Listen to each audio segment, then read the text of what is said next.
Halo sahabat GKI Klasis Solo, semoga saudara dalam keadaan yang baik. Jumpa lagi dalam acara Bina Iman GKI Klasis Solo. Saya akan membacakan firman Tuhan dari Amsal pasal 22 ayat yang ketiga. Kalau orang bijak melihat malapetaka, bersembunyilah ia. Tetapi orang yang tak berpengalaman berjalan terus, lalu kena celaka. Saudara-saudara, dalam peristiwa bencana tsunami di Aceh pada tahun 2004 menjadi musibah yang sungguh mengerikan.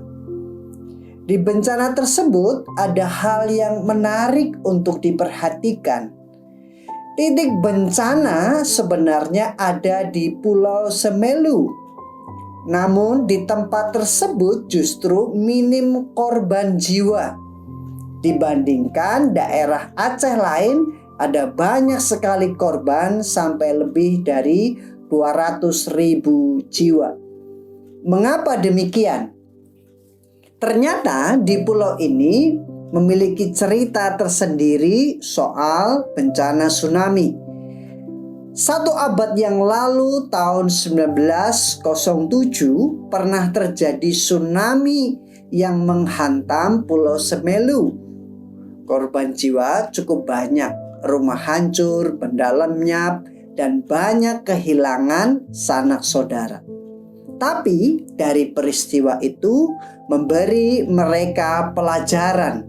Jangan sampai memakan korban yang lebih banyak lagi jika terjadi bencana.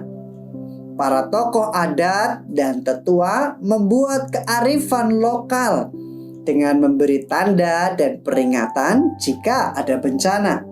Yang pertama, jika bencana tsunami selalu ditandai dengan gempa dan air laut surut, maka jangan sampai ada yang pergi ke tepi pantai.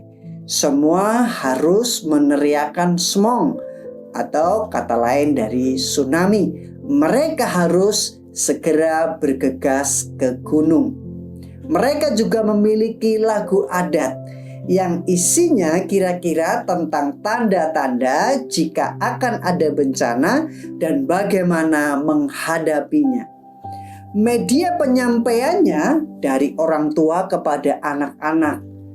Ketika mereka di meja makan atau setelah makan, ketika mereka ada di ruang keluarga, semuanya bercerita tentang kejadian tsunami yang pernah terjadi.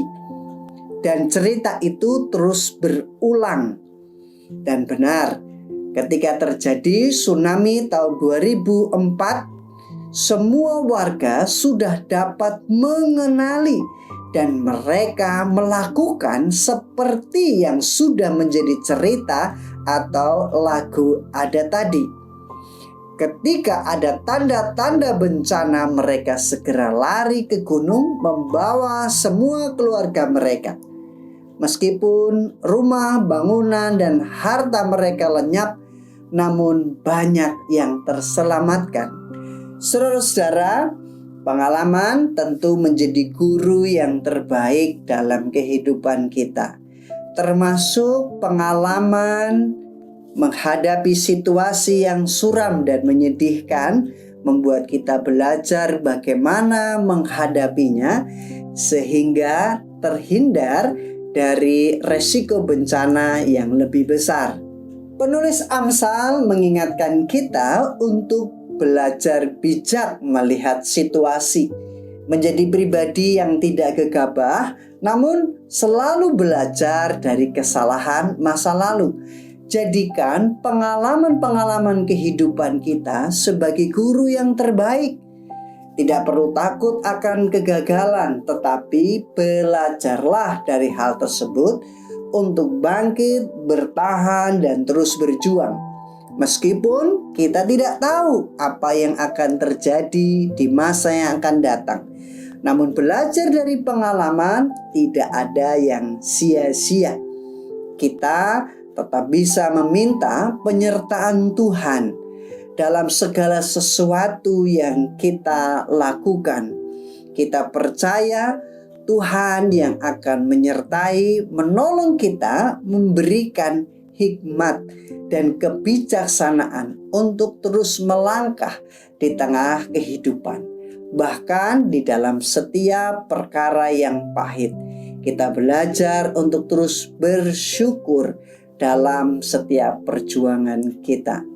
Amin. Tuhan Yesus memberkati.